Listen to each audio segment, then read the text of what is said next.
जी हाँ दोस्तों, नमस्कार। तो सबसे पहले मैं अपने सभी विद्वान साथियों को, विषय बहनों को, सभी प्रिय विद्यार्थीगण को जो हमारे कॉम्पिटिटिव एग्जाम की तैयारियां करते हैं, उन सबको जितेंद्र क्लासेस की इस ऑनलाइन कक्षा की तरफ से और मैं अपनी तरफ से आप सभी लोगों को बहुत बहुत तहे दिल से स्वागत करता हूं। प्रिय दोस्तों, जैसा कि आप जान पा रहे होंगे, यदि जो हमारे विद्यार्थीगण, विषय बहनें जितेंद्र सर के साथ, जितेंद्र क्लासेस की इस ऑनलाइन कक्षा के साथ मित्रों का साझा किए होंगे, उनको सदैव ये पता होगा कि आपका जो बिंदु चल रहा है, कारक चल रहा है।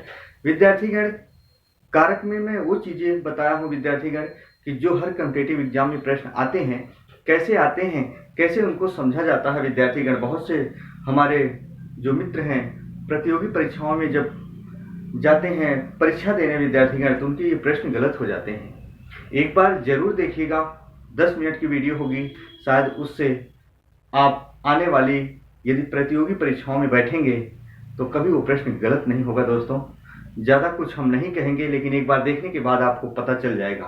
तो आइए आज हम पढ़ेंगे विद्यार्थीगण संबंध और संबोधन कारक, साथ में पढ़ेंगे संबंध और संबोधन जो कारक होते हैं दोस्तों, मूल रूप के कारकों में भाग नहीं लेते हैं। जी हाँ, याद रखना, क्या होते हैं संबंध, क्या होते हैं संबोधन, उन पर आज हम आपसी वार्तालाप करेंगे। दोस्तों, आइए जरा हम संबंध और संबोधन कारक के बारे में देखते हैं। जो संबंध कारक होता है, उसकी जो विभक्ति चिन्ह होती है, विभक्ति चिन्ह का दूसरा नाम परसर्ग, का, की, के, रा, री, रे, ना, नी, ने, टोटल कुल कितने विभक्ति चिन्ह होते हैं? 9 होती हैं। जी हाँ, संबंध कारक के कुछ महत्वपूर्ण तथ्य पहले समझो। शब्द के जिस रूप से संज्ञा या सर्वनाम के साथ संबंध का बोध होता है, उसे संबंध कारक कहा जाता है। जी हाँ, उसे क्या कहा जाता है? संबंध कारक कहा जाता है। दूसरी बात, बहुत महत्वपूर्ण बिंदु बता रहा हूं दोस्तों, जो संबंध हमारे कारक होते हैं, इनके लिंग और वचन स्थायी नहीं होते हैं, बल्कि जिस संज्ञा और सर्वनाम के साथ ये संबंध का बोध कराते हैं, उसी प्रकार ये अपने रूप में परिवर्तित हो जाते हैं।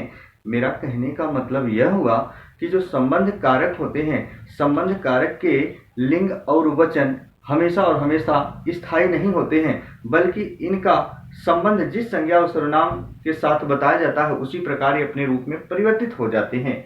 याद रखना।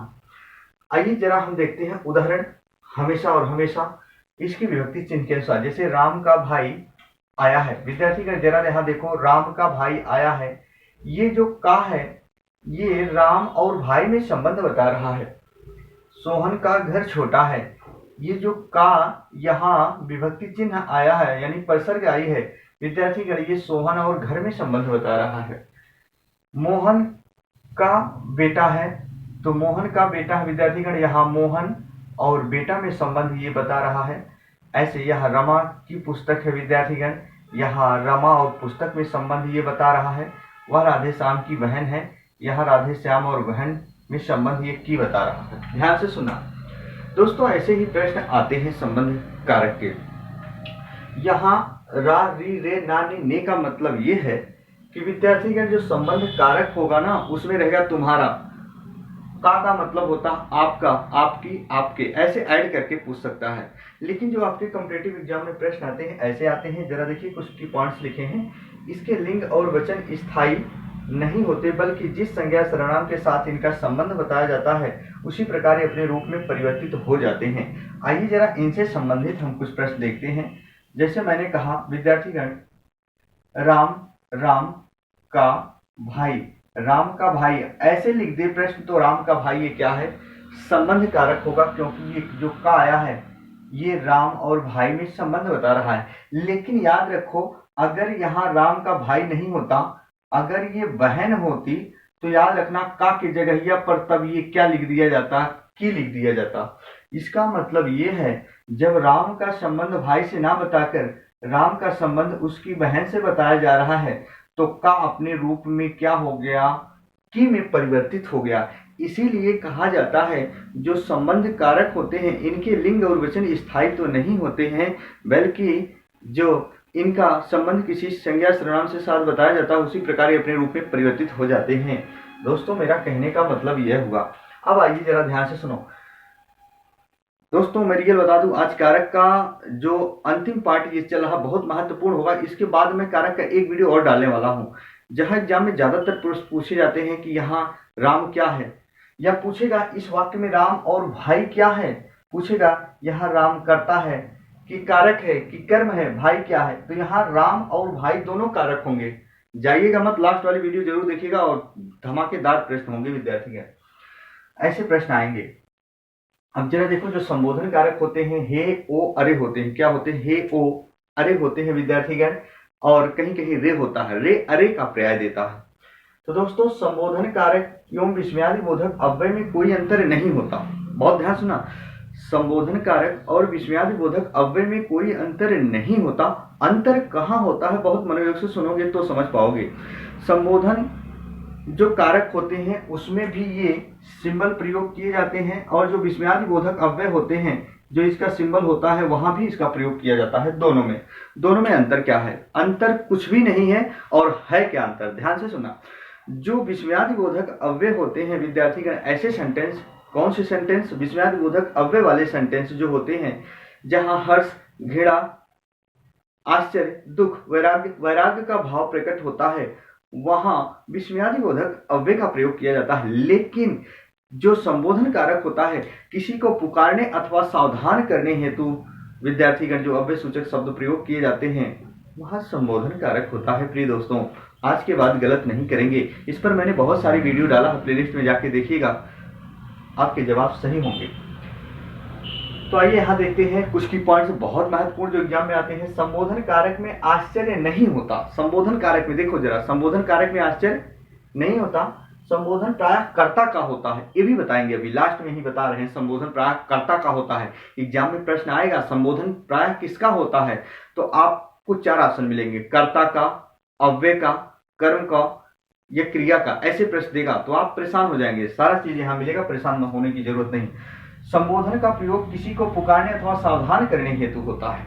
बहुत अच्छी बात दोस्तों, संबोधन कारक की जो विभक्ति यहाँ होती हैं वो अव्यय में गिनी जाती। बहुत बहुत बहुत अच्छा बिंदु मिला दोस्तों, याद रखना। ये क्या कह रहा है, जो संबोधन कारक की विभक्तियां होती हैं, याद रखना वो अव्यय में गिनी जाती हैं। हे, ओ, अरे, रे, ये जो विभक्तियां होती हैं विद्यार्थी, अगर पूछ दिया जाए ये विकारी शब्दों में आती है कि अविकारी, तो ये विकारी शब्दों में ना आकर अविकारी जिसका दूसरा नाम होता है अव्यय में गिने जाते हैं। बाकी समस्त जो कारक होते हैं 8 में 7 विद्यार्थीगण, इसको छोड़कर याद रखना समस्त विभक्तियां विकारी शब्दों में गिने जाते हैं, गलत मत करना। जी हाँ, आइए जरा देखते हैं। अरे बच्चों शोर मत करो, यहाँ बच्चों को सावधान किया जा रहा। मैंने बताया क्या, इसका प्रयोग हमेशा और हमेशा किसी को पुकारने अथवा सावधान करने हेतु किया जाता है। विद्यार्थीगण कभी गलत मत करना, जो संबोधन कारक होते हैं इनका प्रयोग किसी को पुकारने अथवा सावधान करने हेतु होता है। किसी को पुकारने या सावधान, देखो यहाँ कहा जा रहा है अरे बच्चों शोर मत करो, यहाँ सावधान किया जा रहा है। अरे भाई यहाँ आओ, पुकारा जा रहा है किसी को, अरे भाई यहाँ आओ, आश्चर्य नहीं हो रहा है, याद रखना। अजी सुनते हो क्या, हमारे घर परिवार में गृहिणियां होती, कहती है अजी सुनते हो, तो याद रखना यहाँ पुकारा जा रहा है किसी को, तो ऑलरेडी किसी को पुकारने अथवा सावधान करने हेतु कौन सा कारक यूज होता है, संबोधन कारक। बच्चों ज्यादा ऊंचाई पर मत जाओ, सावधान किया जा रहा है, हे ईश्वर रक्षा करो। विद्यार्थीगण आपने देखा होगा विस्मयादि बोधक अव्यय ये नहीं है। अगर ये प्रश्न ऐसे आ जाते, अब ध्यान से सुनो, ये प्रश्न ऐसे आ जाते हैं दोस्तों, अरे उन्हें क्या हो गया, अरे उन्हें क्या हो गया, तो यहां आश्चर्य, यहां भी अरे आया, यहां भी अरे आया, दोनों वाक्यों में लेकिन अंतर है। यहां आश्चर्य का भाव हो रहा, अरे उन्हें क्या हो गया। हमारे घर परिवार में कुछ मित्र या दोस्त, भाईचारे, बंधु, पड़ोसी होते हैं। मान लीजिए हम हमारे घर परिवार में कोई जो हमारे सगा संबंधी लगने वाले चाचा जी हैं या कोई दादाजी हैं, कोई भी हैं विद्यार्थीगण, अभी हम मिले 10 मिनट बाद विद्यार्थीगण उनके साथ कोई घटना घटित हो जाती है, हम कहते हैं अरे अभी तो मिले थे, उन्हें क्या हो गया, आश्चर्य का भाव प्रकट हुआ। तो विद्यार्थीगण अब जरा देखो, यहां भी ये चिन्ह प्रयोग हुआ, यहां भी ये चिन्ह प्रयोग हुआ। अब ध्यान से सुनना, लेकिन जो हमेशा और हमेशा विस्मयादि बोधक अव्यय होते हैं वो सिंबल प्रायः इस अविकारी शब्द के लिए होता है, अविकारी यानी अव्यय के लिए आता है। लेकिन यहाँ ये जो सिंबल आया है संबोधन कारक में, ये प्रायः कर्ता का होता है। कर्ता का मतलब ये हुआ वाक्य में जो संबोधित करता हो।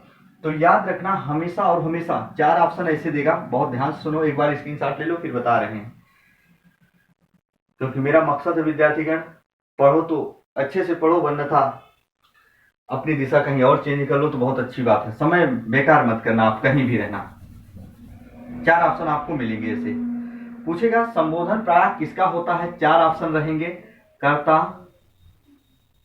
अव्यय, क्रिया, कर्म। तो संबोधन प्रायः किसका होता आएगा तो आप जवाब देंगे कर्ता का। लेकिन पूछेगा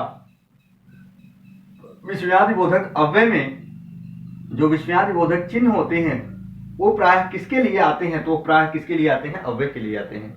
दोस्तों याद रखना प्रश्न ऐसे ही होंगे, और जो आज कारक के आप ये पढ़ेंगे ना तो याद रखना इसके बाद वाली जो वीडियो आप तक पहुंचेगी धमाकेदार होगी विद्यार्थीगण, मेरी ये गारंटी है। कभी कभी देता है पेड़ से पत्ता गिरता है, पक्षी आकाश में उड़ रहे हैं, बूंद बूंद से घड़ा भरता है।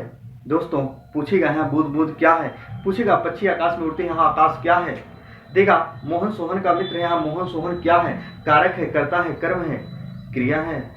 परेशान हो जाते हो विद्यार्थीगण, सेवाएं निःशुल्क जारी हैं। आप याद रखना शुल्क देने के बाद भी इतने अच्छे से जानकारियां नहीं पाते हो, मुझे मालूम है। तो एक बार जाके जरूर हिंदी व्याकरण देखें विद्यार्थीगण। तो आज तक की मेरी कक्षा यही होगी दोस्तों, तब तक के लिए जय हिंद, जय भारत।